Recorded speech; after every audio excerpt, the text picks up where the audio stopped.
Oye, Jessica, tengo Dime. este casito que el nene pues aletea, como que juega con un juguetito así, como estimulándose visualmente, se tapa los oídos y todas estas cosas, pero él busca comunicarse, como que te hace así, te busca para darse a Eso entender, está raro. sí, ¿verdad? Entonces le diagnosticaron el autismo. Más raro todavía. Entonces, como que no me cuadra, que me está haciendo cositas. Él te cuenta cuentos, cosas así que se comunica, pero le dieron el autismo. ¿Qué tú crees de eso? Eso parece como un falso positivo. Y yo creo que eso amerita una reevaluación y ver qué instrumentos utilizaron y cómo fue ese proceso de evaluación. Diandre, tú sabes qué. Pero antes de que me sigas contando, porque de verdad que necesito que me orientes en esto. Nos vamos por un cafecito y Pues lo claro que hablamos. sí. Pues dale. Dale.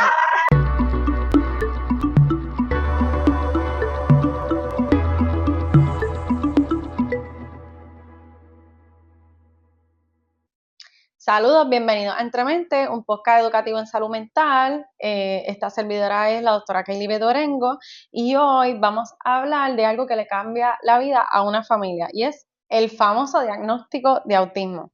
No para cuestionarlo cuando es correcto, sino para traer el que, ¿verdad? Cuando ocurre este proceso diagnóstico, asegurar que sea un proceso completo, ¿verdad? Que no sea apresurado, que no sea con herramientas insuficientes para tomar una decisión de esta magnitud en la vida de un individuo.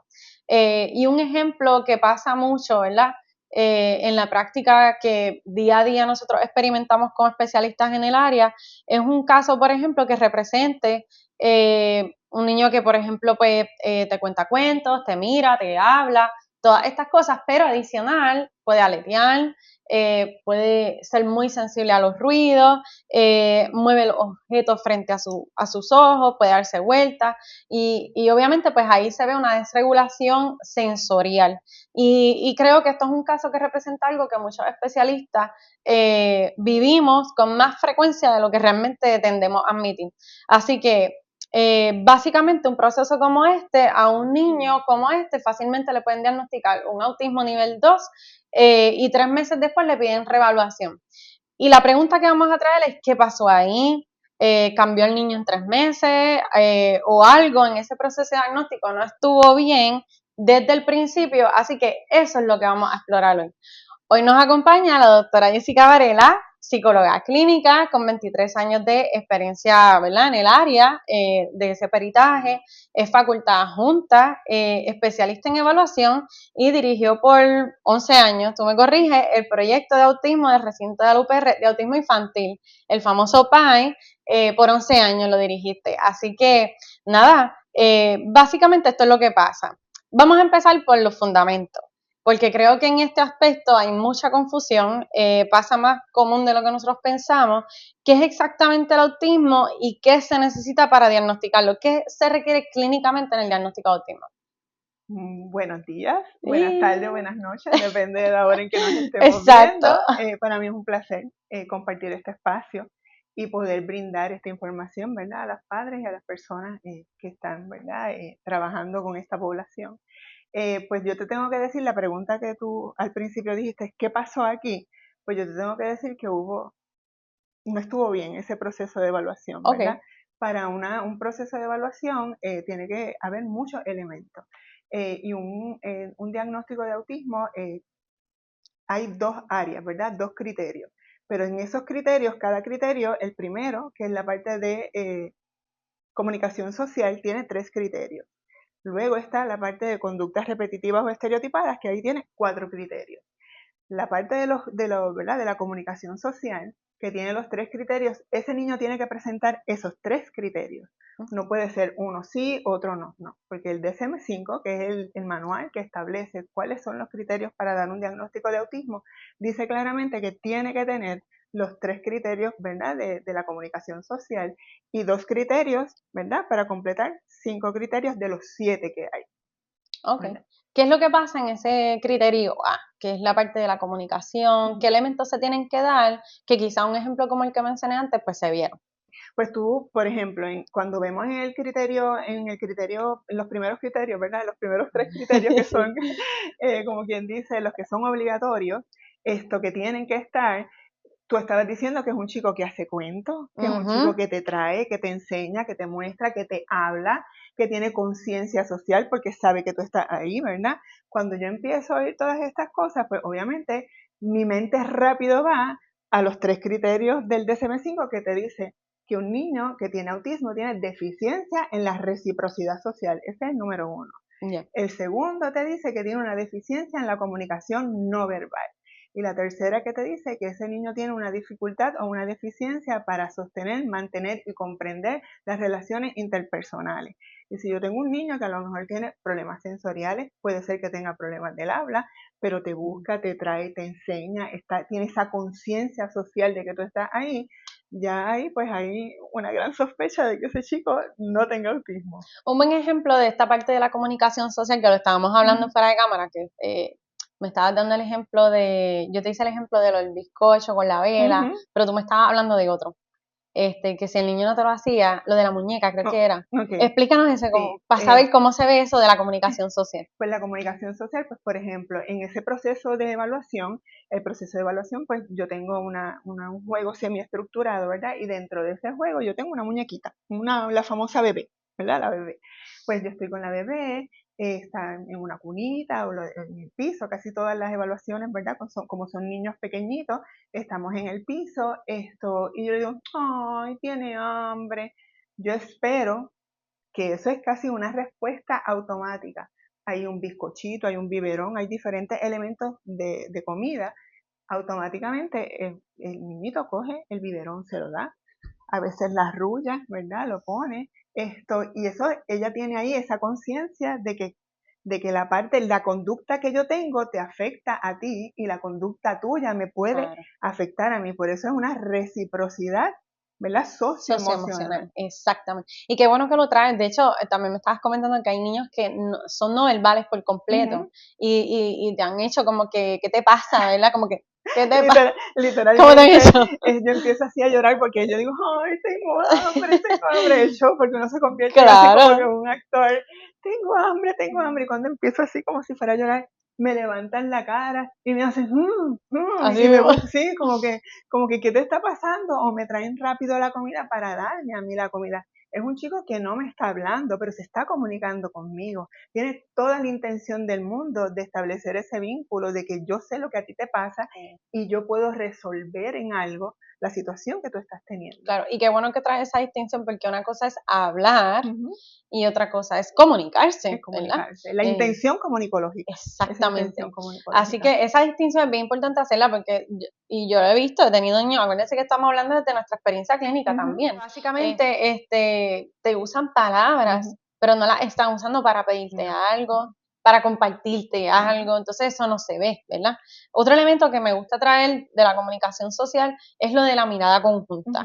¿Tú nos puedes explicar un poco más cómo se ve eso? Pues mira, eso es porque eso es bien importante. Es bien importante, sí, porque tú te das cuenta si ese niño tiene esa conciencia de lo que está pasando a su alrededor. ¿Verdad? Yo estoy jugando con el niñito, estamos jugando y casualmente yo puedo estar haciendo así sin decirle nada, y te estoy hablando de enano, de 2 años, 3 años, que nadie se sentó y le dijo, vamos a hacer atención conjunta, ¿no? Eso es bien orgánico lo que está pasando en ese proceso de evaluación.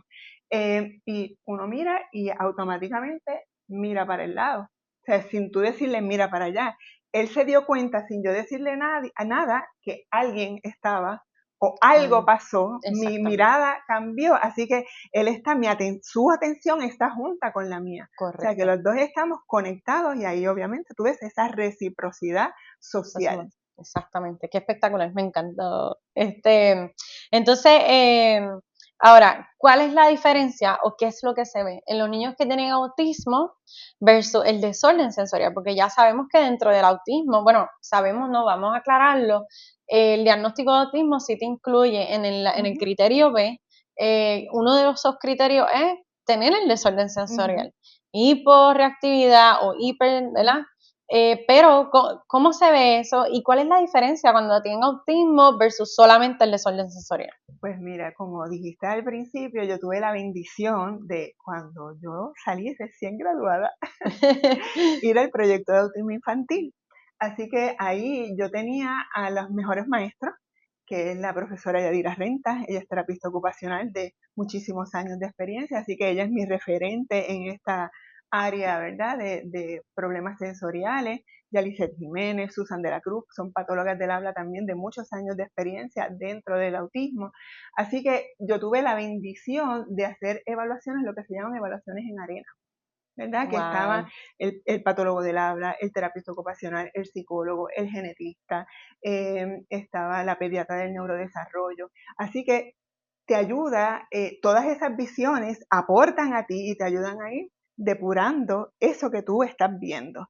Entonces, cuando viene, ¿verdad?, un niño que está aleteando, que tiene a lo mejor muchos problemas, qué sé yo, ecolalia, por ejemplo, presentan ecolalia, porque también piensan que la ecolalia solamente es para los niños con autismo, ¿no? Hay niños que tienen problemas del habla y tienen ecolalia. Claro, ya que estás mencionando la ecolalia, ¿puedes un paréntesis explicar qué es la ecolalia en una rabichuela? Pues ecolalia es como un eco, ¿verdad? Yo no soy, me disculpan las patólogas del habla, yo no soy patóloga del habla, pero he tenido muy buenas maestras, así que la ecolalia viene, ¿verdad?, como un eco.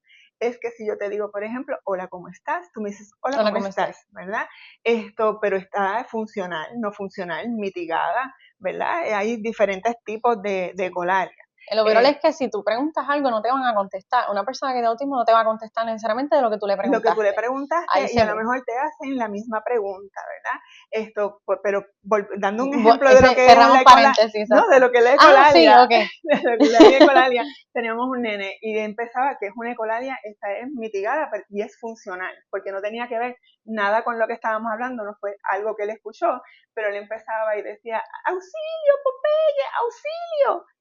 Y era, ¿qué me estaba diciendo? Estaba usando una ecolalia de los De los muñequitos, muñequitos. idéntico, pero él estaba pidiendo ayuda porque él no quería hacer el trabajo que él Ya, estaba haciendo. Así que fíjate que es una ecolalia, pero es funcional es y funcional. no ocurrió en el momento, que es mitigada. Así que Qué bueno que hace fíjense, esa distinción sí, de muchos detalles, sí. sí, así que esa es la bendición de uno tener un equipo Multidisciplinario. multidisciplinario, ¿verdad? En ese aspecto. Así que te ayudan a ir depurando ese proceso de evaluación y de observación, ¿verdad? En donde no solamente yo tengo las gafas de psicólogo en ese momento, sino que Ya. te ayudan a ti a ver como que todo ese mar, ¿verdad?, de comportamiento que está frente a ti y cómo tú puedes ir explicando diferentes comportamientos, no solamente porque tú ves un niño aleteando, caminando en punta, pues tú dices, pues ya tiene autismo, no, pues mira, la parte sensorial, está buscando información vestibular o propioceptiva, ¿verdad?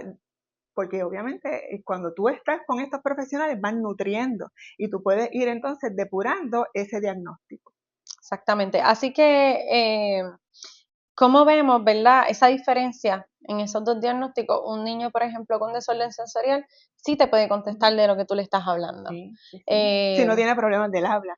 Y obviamente ajá, si tiene problemas del habla va a buscar la forma en que tú lo entiendas, porque va y a hacerse tratar y entender, hacerse ya, entender y hay una intención comunicológica, porque en el proyecto veíamos mucho esa comorbilidad. Venía, porque vamos a ser sinceros, cuando viene un papá a una oficina es porque algo le preocupa, porque claro. ningún papá va a ir a Ya hay evaluar un una nene. espinita ahí Algo de está pasando, inquietud, claro, exactamente, algo está pasando en ese desarrollo de ese niño. definitivo. Algo le preocupa y eso es genuino y obviamente Ujú. eso hay que validarlo. Y cuando viene, pues obviamente uno dice, ¿qué está pasando con este chico? ¿Qué veces los niños que tienen Ujú. desórdenes sensoriales sin autismo? Ajá. Y, Ajá, ajá, y por ya ahí me va. dice, pues en el proyecto llegaban muchos niños para evaluarse, ¿verdad? Y cuando veíamos, porque pues por algo llegaron ahí, Claro, había muchos niños que no tenían autismo, pero sí tenían muchos problemas sensoriales y muchos problemas en la comunicación. Y obviamente eso hace mucho sentido porque si tú buscas los criterios del DSM-5, ahí, ¿verdad? Lo que se llama la comunicación social y si tú tienes problemas de comunicación, problemas del habla, dime. pues obviamente tu parte Se afecta a social lo va a social, estar bien afectada. bien Entonces, afectado. mientras los nenes siguen creciendo, se dan cuenta de que ellos no son efectivos en la comunicación y se retiran. Y Claro, si tú tienes un niño que tiene problemas sensoriales, los niños pequeños, por eso es que le da tanto piojo, porque claro, siempre tienen las cabezas pegadas, están siempre uno encima del otro. Y si tú claro. apestas, si tú tienes problemas táctiles, pues obviamente yo no voy a querer que la gente esté cerca de mí porque yo estoy interpretando el medio ambiente a través de mis sentidos de una forma totalmente incorrecta. Así que obviamente, pues yo, ¿qué voy a hacer? Yo me voy a retirar. Entonces ve a estos nenes retirados o porque tengo problemas del habla o porque tengo problemas del habla y problemas sensoriales. Ya. Y obviamente socialmente no tengo la herramienta para yo poder trabajar contigo, pero yo me estoy aislando no porque no entienda la parte social, como le pasa a los niños con autismo, ¿verdad? Sino tú ves una conducta similar, pero por razones totalmente diferentes. Y me gusta que nos hayamos quedado en este tema porque, o sea, en este punto, ¿verdad? De esta conversación, porque es que es bien, Sí. es una línea bien finita, ¿verdad? Y nos estamos enfocando específicamente en el desorden sensorial porque sabemos que es un criterio dentro del diagnóstico de autismo. Y es el criterio que se ve. Y es el criterio que se ve, qué bueno que lo traes, sí. Así que dentro del desorden, que esto sí es como un punto al calce que quiero hacer del tema sensorial, del desorden sensorial, mejor dicho, del desorden de procesamiento sensorial, ¿verdad? Para hacerlo más formal, es la atención. Se afecta la atención. ¿Cómo se ve eso? La atención, fíjate que, ¿verdad? Eso nosotros lo vemos muchísimo también y suena raro, pero cuando tú te pones a pensar tiene muchísimo sentido. El tacto, la piel, ¿verdad? Es nuestro órgano más grande y ahí es que está nuestro tacto. Y el tacto regula nuestra atención. Fíjate, si ahora mismo tú tienes una piedra en el zapato, tú pudieras atenderme a mí, no pudieras atenderme a mí, o si yo tengo el zipper de aquí que se me está espetando en la espalda, pues yo no voy a poder estar atendiendo. O tendría la atención dividida. Totalmente, pero estaría como exactamente ahí o cuando uno, ¿verdad? Estaría, la atención tuya estaría dirigida ahí. Así que vemos muchos chicos que tienen problemas táctiles, que la mamá entonces para recortarlo es un problema, lavarle los dientes, cortarle las uñas, es maniático con las texturas de las ropas, se quita los zapatos, no soporta las medias, anda descalzo, ¿verdad? O por el contrario, no soporta las manos sucias, siempre tiene que tener zapatos puestos, si se ensucia la ropa, eso es algo para él bien fuerte, no le gusta que le recorten el pelo. Así que cuando vemos todo eso, todas esas conductas están relacionadas a la parte táctil, ¿verdad? Y cuando vemos, son chicos que su atención es que bien reducida, entonces obviamente son, como nosotros decimos, futuros chicos, no estamos diciendo que estamos prediciendo ni estamos ya anticipando un diagnóstico, pero hay una alta probabilidad que este chico vaya a desarrollar problemas en su atención, vaya a tener problemas en su atención. Va a ser bien marcado. Sí, eso es así. Entonces, una alta población de autismo sí entonces cumple con un desorden de procesamiento sensorial, eso es así. pero no necesariamente un niño que puede cumplir un desorden sensorial, las señales para un desorden de procesamiento sensorial necesariamente va a tener autismo. Eso es así. Yo le digo siempre a mis estudiantes, ¿verdad? En la clase, que por lo general los chicos, el 96, creo 96-98% de la población con autismo tiene problemas sensoriales, pero no todo el que tiene problemas sensoriales va a tener autismo. Sí. Y esa parte es bien importante, uno saberla, ¿verdad? Traerla siempre en capítulo, porque me dicen, no, es que él aletea, no, que él camina en punta, no, que él se pone las cosas en los ojos, ¿verdad? Esto hace diferentes, pero como estábamos hablando ahorita, son cosas que tú ves, pero hay esa parte social, ¿verdad? Porque tú puedes aletear todo lo que te dé la gana, ¿verdad? Pero cómo es la parte social, cómo es esa destreza social que ese niño está teniendo. Exactamente. Ahí que está la distinción. Exactamente. Bien revelador. Y el desorden sensorial específicamente también aparece como el segundo diagnóstico reemplazo. Es decir, hay estadísticas que establecen que muchos de estos niños cuando siguieron avanzando en otras etapas del desarrollo fueron reevaluados y muchos de ellos se dieron cuenta que solamente tenían o un déficit de atención y el segundo diagnóstico era el desorden sensorial únicamente. O sea que realmente nunca tuvieron autismo. Y hacia ese tema vamos ahora. El problema de usar un cuestionario solamente y más nada en el proceso de evaluación. Porque entonces se reevalúa un niño, como el ejemplo que dimos al principio, de como que a los 3 meses de haber recibido un diagnóstico, fue este proceso de evaluación completo, fue incompleto, y vamos a entrar ahí, llegamos como que creo que al punto que más importa en el tema, aparte de la distinción entre un diagnóstico y otro, que importa mucho desde el punto de vista de la familia, ¿qué se necesita entonces para diagnosticar correctamente en ese proceso de evaluación, ¿verdad? Y que esa evaluación sea completa. Bueno, yo vuelvo y te digo, yo soy bien agraciada porque yo siempre evalúo con una terapista ocupacional. yo no Y evalúo nosotros ahora de tenerte aquí también. Adiós. Con ese peregrinaje de tantos años. Yo evalúo con Yadira Renta, ella es terapista ocupacional, así que obviamente tratamos de que esa evaluación sea lo más completa posible. Nosotros siempre en las evaluaciones le pedimos a los padres cuando le damos cita que traigan primordialmente todas las evaluaciones previas que tengan, porque es la forma en que nosotros tenemos de conocer a ese niño antes de que llegue a nosotros, ¿verdad? Y esa evolución también, porque el diagnóstico establece que es en las primeras etapas de vida que se tuvo que haber visto. Exactamente. Entonces, lo primero que nosotros hacemos, leemos eso y leemos las observaciones clínicas que ese niño tuvo durante ese proceso de evaluación, ¿verdad? Vemos, y el diagnóstico obviamente que le dieron, pero le pedimos las evaluaciones, hacemos un historial, hacemos una entrevista, hacemos un juego semiestructurado, utilizamos la CARS, ¿verdad? Aunque, ¿verdad? Se recomienda como state of the art la EI2, ¿verdad? Pero obviamente hay otros instrumentos como la CARS 2, ¿verdad? Que se utiliza. Es un cuestionario que tiene 15 áreas, pues nosotros, ¿verdad? En como la parte de conciencia social, cómo utiliza los objetos, imitación, respuesta emocional, ¿verdad? Respuesta visual, todas esas áreas, son 15 áreas, así que nosotros hacemos una sesión de juego semiestructurada. 2 o 3 áreas nada más, ¿tú sabes? 15. Exacto, 15. Son 15, pero a veces, ¿verdad? Sacamos una conducta y esa conducta nos llena otra, ¿verdad? Porque vamos llenando las diferentes áreas, así que casi siempre yo soy la que juego y Yadira es la que está escribiendo en la CARS. Pero quiero hacerte una pausa, o sea, gracias por traer el tema de que tiene que ser una sesión de juegos semiestructurada donde se hagan estas observaciones, y que sí la A2 es un gold standard, ¿verdad? Para a nivel internacional, o, ¿verdad? Lo que se recomienda, pero que no necesariamente tiene que estar para que una evaluación de autismo sea completa, ¿verdad? Y quería como que hacer esa salvedad o énfasis en ese detalle, porque creo que también en ese tema ha habido confusión entre las familias, los papás, hacer la aclaración de que lo importante es que haya en conjunto a todas estas herramientas que estás mencionando, esa observación de juegos semiestructurados. Y continúa ahí, pero quería como que hacer ese énfasis. Sí, y es esa observación porque tú estás creando, ¿verdad? Esas observaciones, tú estás interaccionando con ese niño, estás, obviamente, entrevistas a la mamá.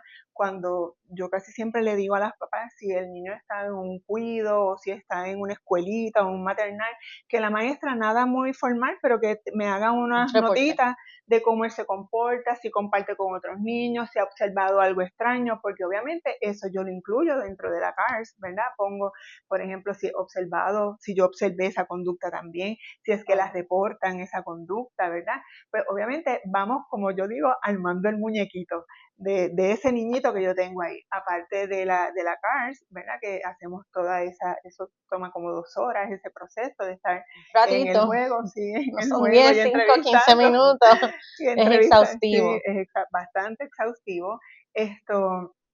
Hacemos un short sensory profile, ¿verdad? Porque esa es parte de lo que utilizamos.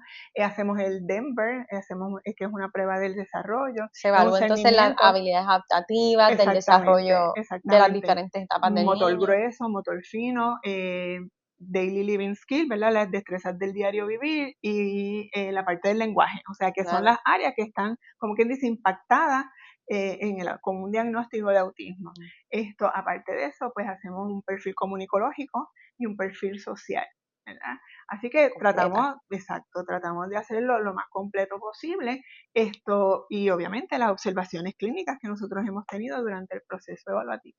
Ya, entonces, quiero traer, ¿verdad? A la mesa que cuentas con la dicha de que tienes una profesional ocupacional en tu oficina. Es un enfoque multidisciplinario que se debe tomar en cuenta en el proceso de la evaluación, pero oficinas que no puedan contar con un equipo multidisciplinario directo, evaluaciones previas que hayan que solicitar para integrarlas en ese proceso de evaluación de autismo. ¿Cuáles pueden ser?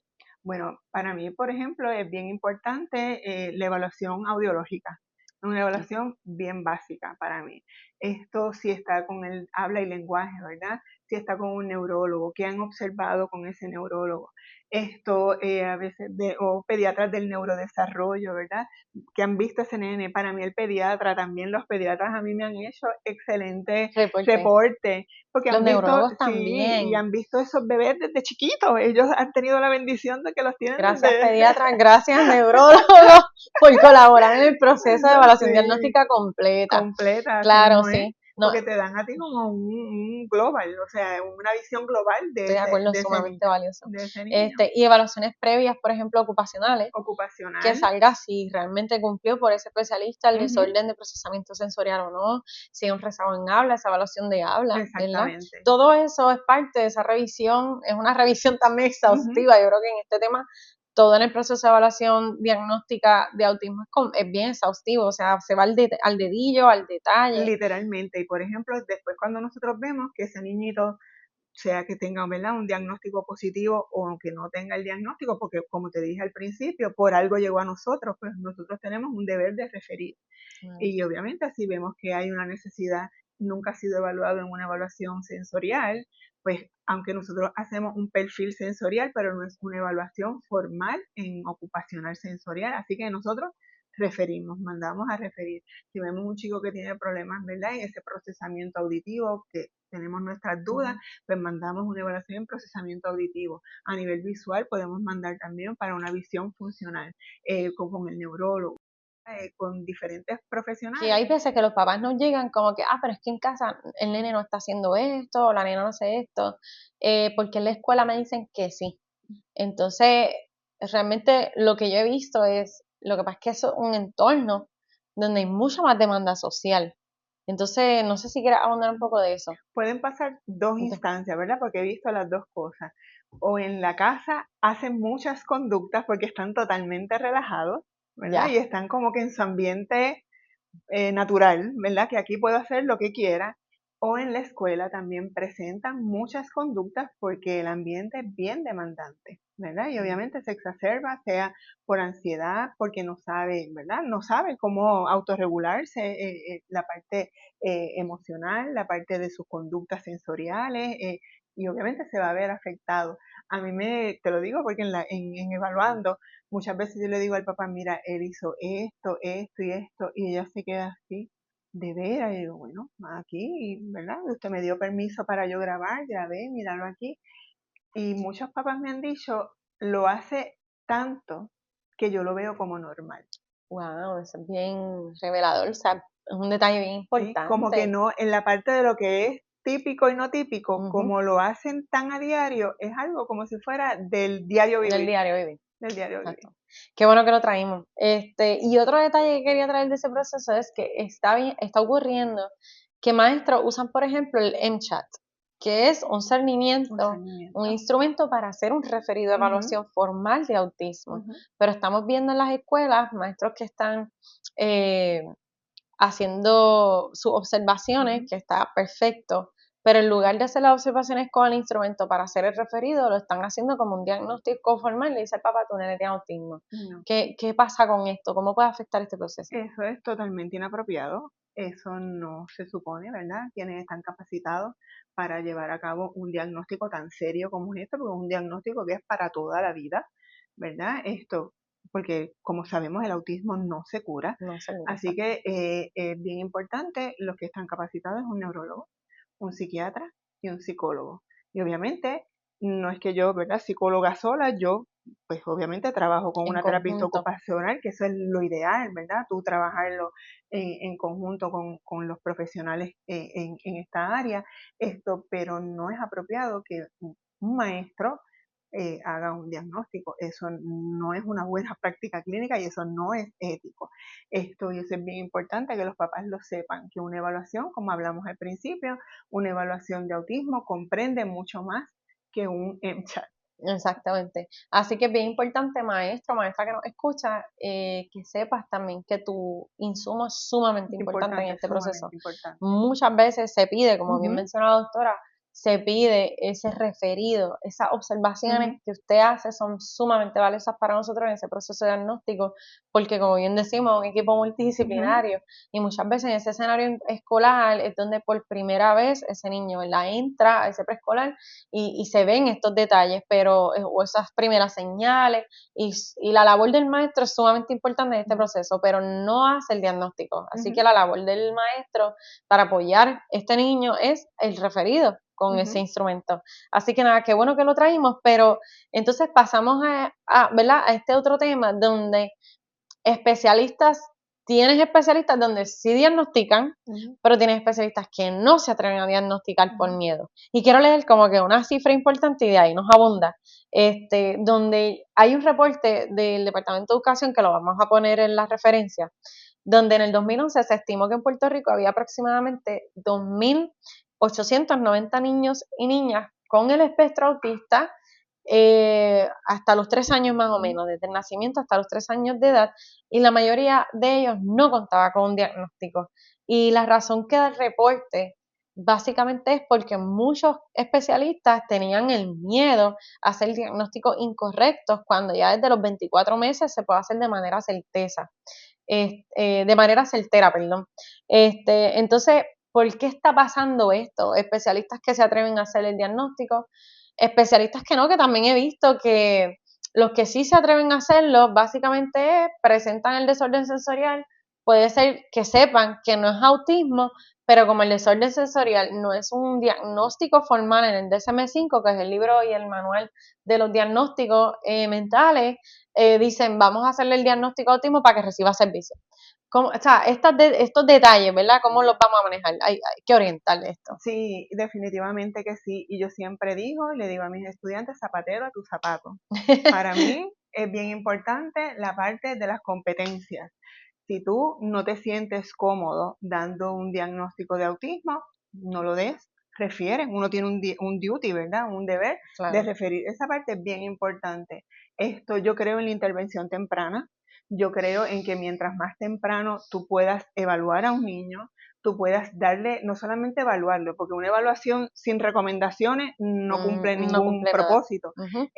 Darle unas buenas recomendaciones a esa familia, a ese niño, le puede cambiar totalmente a la vida, y lo digo por experiencia propia, ¿verdad? Una buena intervención temprana cambia la prognosis totalmente. Y obviamente también he visto niños, por ejemplo, tú tienes un niñito que lo evalué al año y medio, porque lo hemos evaluado al año y medio, 2 años.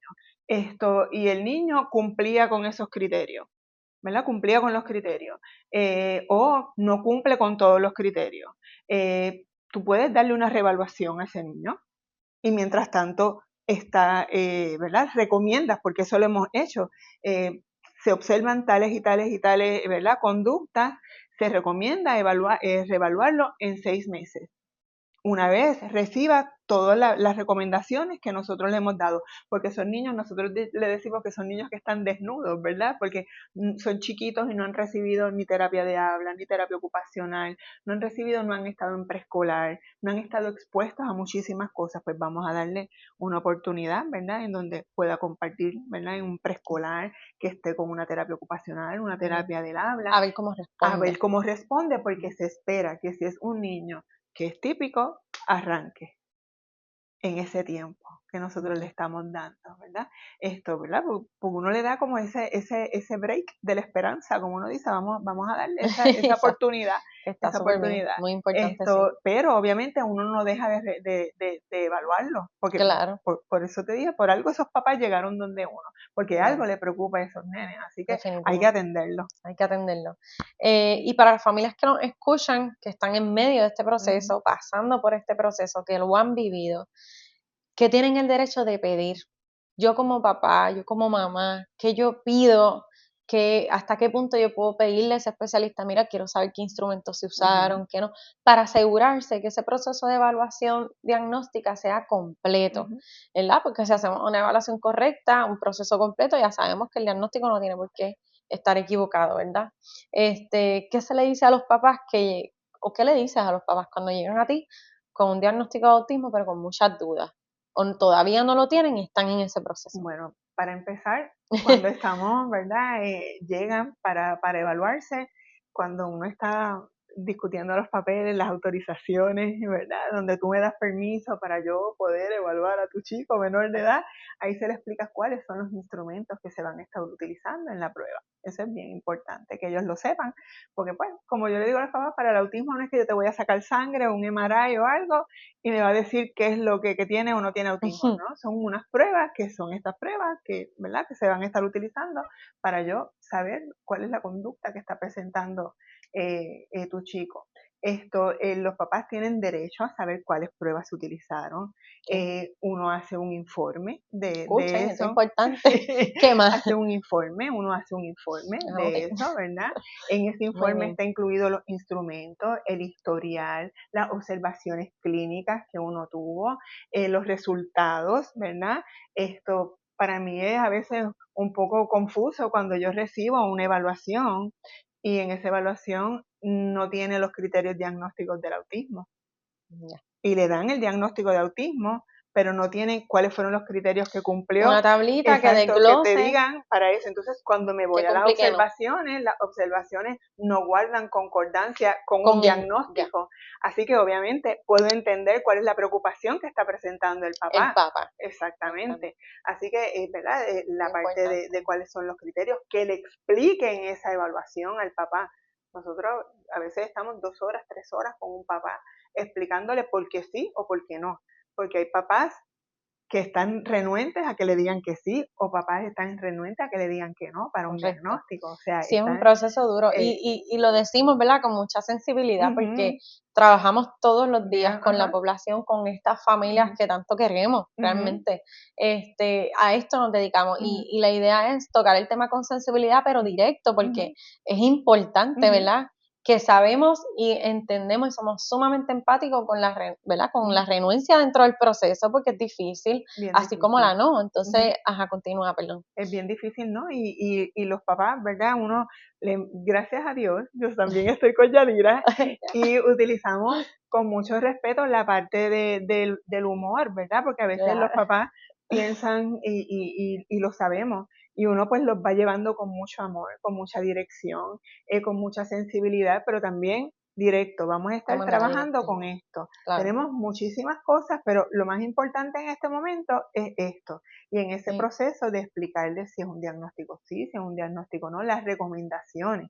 Es bien importante las recomendaciones. ¿Qué hacemos? Tiene autismo. ¿Y ahora qué hacemos con este chico? Pues mira, hay todas estas recomendaciones o seguir con terapia ocupacional, con habla y lenguaje, la parte de la comunicación total, que muchas veces no tocan esa parte de la comunicación total y la comunicación es una parte súper importante para la prognosis de este chico. En este diagnóstico en particular. Exactamente, sea con un pictórico, sea con objetos, como sea, con intercambio de tarjetas, con señas, como lo que sea. Sí, señalando, mira, estoy aquí. Y tú dirigiendo, y dirigir a esa familia que no hay curas milagrosas, que lo que se recomienda son las terapias ocupacionales, la terapia psicológica, la terapia del habla, un buen preescolar, ¿verdad? Y mira, uno va con ese chiquito poco a poco, lo demás pues es lo demás, ¿verdad? Después vienen otras cosas que pueden aportar a ese, pero en un principio dirigir a esas familias y agarraditas como a veces me dicen gracias y yo digo, bueno, tú me has dado a mí el privilegio de acompañarte en este camino, porque es acompañarlo. Es un privilegio para nosotras, claro, ¿sí? Claro que sí, y que te escojan y digan quiero estar contigo, o sea, lo tomamos una responsabilidad muy grande. Una responsabilidad, me consta que muchos profesionales de autismo que están en el área, muchos facultativos que también enseñan, y no solo enseñan, están día a día con esta familia, estamos acompañándolos, lo tomamos con mucha seriedad, con mucha responsabilidad, con mucho tacto, mucha sensibilidad, y ahora, ¿verdad? Con toda esta amalgama del aumento a nivel social del diagnóstico, con mucha más seriedad aún, ¿verdad? Para evitar, y este proceso de evaluación completa, ¿verdad? ¿Qué es una evaluación completa? ¿Qué herramientas? Lo traemos precisamente con ese propósito. El impacto de un diagnóstico incorrecto en la familia es fuerte, lo hemos visto, no solamente en el niño. Así que Sabemos que el diagnóstico de autismo cambia la identidad de una familia, el sistema operativo de una familia, todas, cómo vamos a funcionar ahora, porque sabíamos que aunque había una inquietud de ese papá, de repente llegamos, ya se nos esclareció el camino, hay un diagnóstico presente, ahora entonces en qué dirección nos vamos a mover, porque sabíamos que había algo que como que no encajaba, ¿verdad? Entonces esa es la ventaja de la evaluación temprana, que tú bien lo traíste, la importancia, ¿verdad?, de empezar la intervención temprana. Así que sí se reorganizan expectativas a nivel familiar, los procesos de duelo, que eso puede ser otro tema que traigamos más adelante, ¿verdad? Que creo que lo vamos a hacer. Ya te estoy comprometiendo, pero ¿verdad? El proceso del duelo donde nos despedimos de la idea del niño que yo esperaba y el que la vida con mucho amor me trajo, ¿verdad?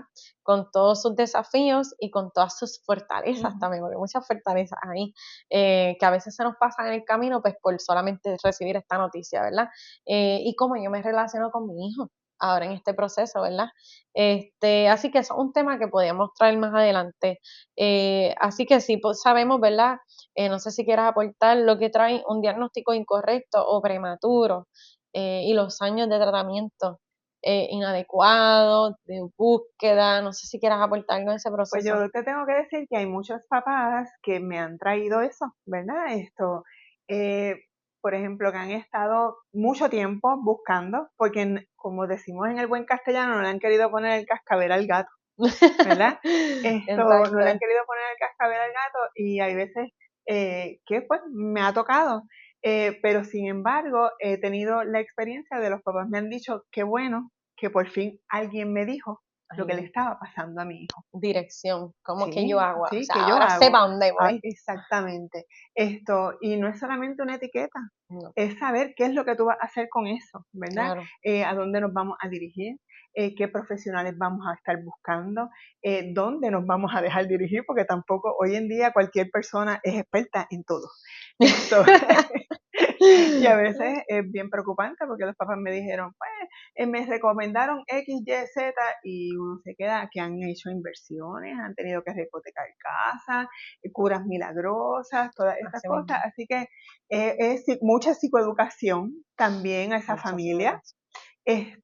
Empoderarla. Yo siempre le digo, el conocimiento te da poder. Tú eres el advocate de tu hijo, tú eres la voz de tu hijo, así que tú vas a tener los ojos bien prestos a qué es lo que le están dando, involúcrate en las terapias, qué es lo que le están dando a las terapias a tu hijo para que tú vayas a replicarlo, porque yo siempre veo al papá como el padre, como coterapeuta. Para mí él es mi mejor coterapeuta. Wow, diantre, nunca lo había visto, o sea, Eso es así, y es totalmente, o sea, wow, me encantó. El es papá así, como eso es coterapeuta, así. definitivo, de verdad que me pegó, está muy bien. Lo voy a adoptar. Algo bueno salió de aquí. Que sí, que eso, me encantó, ¿no? De verdad me encantó eso. Y antes de cerrar, de verdad que el tema ha estado, para mí es sumamente relevante, y más en estos momentos donde hay mucha incertidumbre ¿verdad? De todo lo que está pasando con el tema. Y Me muchos falsos positivos. Yo he visto Muchos muchísimos falsos falsos positivos. positivos. Eso es así. Básicamente, ese era el tema que queríamos traer, los falsos positivos, Ujú, lo que era la diferencia entre el desorden sensorial y todo, una evaluación completa, cómo es ujú. ese proceso, ¿verdad? Que yo como familia pido. Así que, alguna frase que tú quieras decirle a las personas oyentes que nos escuchan, en vez de ser tanto maestros como padres, como especialistas, que tú quieras que se lleven como tal de este tema. Bueno, yo por lo menos siempre digo, lo puedo, no solamente a este tema, a la vida, ¿verdad? Yo Ujú. siempre le digo a la gente que yo tengo el mejor trabajo del mundo, porque haz lo que amas y nunca trabajarás. Es así Es que cuando verdad, tú así mismo es. haces lo que tú amas, las cosas surgen, las cosas salen bien, Salen ¿verdad? bien, Porque uno lo está haciendo con amor, con mucho amor. uno lo está haciendo con amor, y yo siempre veo, ¿verdad? Ese niñito que está ahí al frente puede ser mi hijo. Yo tengo un hijo de 20 años, que requirió también de servicios, ¿verdad? Especializados, así que yo lo veo pues, con amor. El que entra a mi oficina es con mucho respeto, mucha solidaridad a esa familia, pero sobre todo mucho amor. Así que yo nunca trabajo, yo tengo el mejor trabajo del mundo. Nunca trabajo. Eso está muy bien. Así que dentro de todo lo que aprendimos hoy, gracias, A doctora la Jessica orden, Varela, por estar con a la nosotros. orden. Eh, Aprendimos hoy que el autismo tiene unos criterios específicos, son claros. Ese cuadro merece una evaluación completa que explore con rigor todo, ¿verdad? Todos los comportamientos que hay, la diferencia entre lo que es el desorden de procesamiento sensorial y el autismo, se parecen mucho desde afuera, pero la diferencia clínica está en la comunicación social y eso solo se ve con observación directa en un proceso de evaluación completa, en una sesión de juego semiestructurado combinado con otros un montón de instrumentos. Que diagnosticar el autismo desde un solo cuestionario no es el estándar, se requiere toda este tipo de herramientas y amalgama, y que sí realmente los papás en ese proceso sí tienen el derecho de preguntar qué instrumentos, cómo es el proceso y asegurarse, ¿verdad?, de que esa evaluación sea completa para su hijo y pueda recibir, ¿verdad?, una dirección clara y completa y correcta. Así que gracias por estar con nosotros. Esto es Entre Mentes, donde la ciencia y la vida cotidiana se encuentran. Gracias por estar hoy con nosotros. Si entiendes que este contenido alguien lo necesita escuchar, puedes compartirlo. Si entiendes que fue importante para ti, te añadió, fue relevante, puedes darle like y suscribirte a nuestro canal, porque vamos a seguir trayendo mucha más psicoeducación en salud mental. Así que gracias y hasta la próxima.